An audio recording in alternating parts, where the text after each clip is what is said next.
Bonjour à tous, nous nous retrouvons cette fois-ci pour parler du triceps sural. Le triceps sural, c'est le muscle du mollet. Il est généralement très hyperactif, soit dystonique, soit spastique.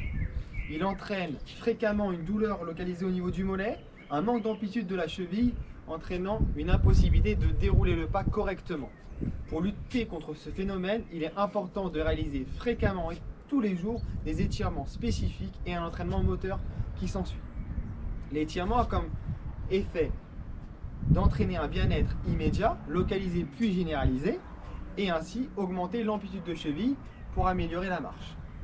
Je vais demander aux patients pouvant se mettre debout de se placer face à un mur avec un coussin plié sur lui-même ou de mettre des livres les uns sur les autres, puis de placer l'avant de leurs pieds sur la pile de livres.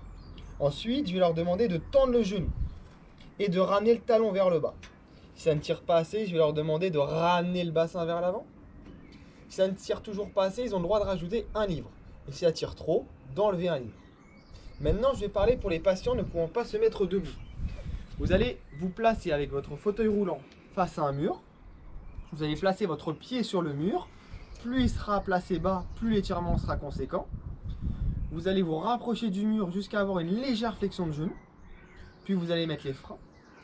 Et avec votre main ou les deux mains, vous allez mettre une pression sur le genou jusqu'à engendrer un étirement du même muscle. Alors, placez-vous, nous allons commencer.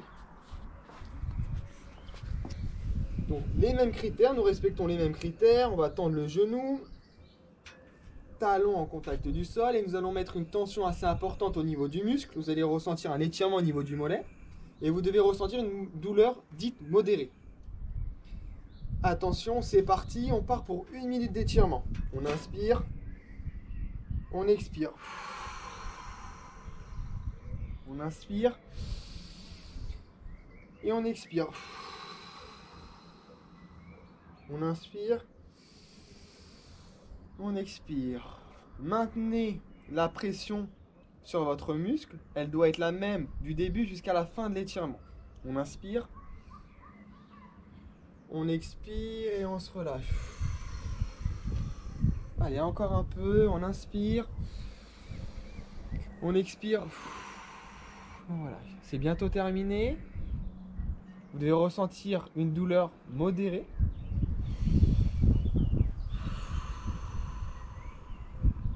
Encore une fois, on inspire et on relâche. Voilà, l'étirement est terminé. Nous allons réaliser l'entraînement moteur cette fois-ci. Pour les patients debout, je vais leur demander de maintenir le genou tendu de la jambe étirée et on va relever la pointe du pied le plus haut possible. Et cela, nous allons le faire pendant 15 secondes. Pour les patients en fauteuil, vous allez allonger la jambe étirée et vous allez faire la même chose. Vous allez relever le pied le plus haut possible en gardant le talon en contact du sol. Alors, je vais vous demander de mettre toute l'énergie que vous avez pendant 15 secondes, d'accord?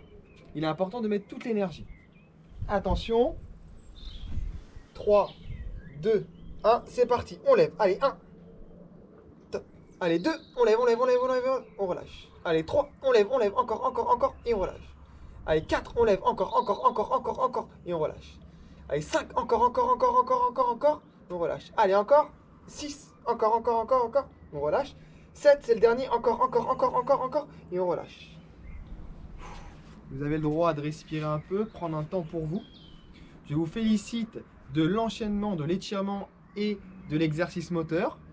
C'est quelque chose qui n'est pas forcément évident à faire. Et je vous sollicite à réitérer cette série plusieurs fois au cours de la journée et d'augmenter le temps d'étirement de passer d'1 minute jusqu'à 5 minutes et le temps d'entraînement moteur de passer de 15 minutes jusqu'à 30 minutes.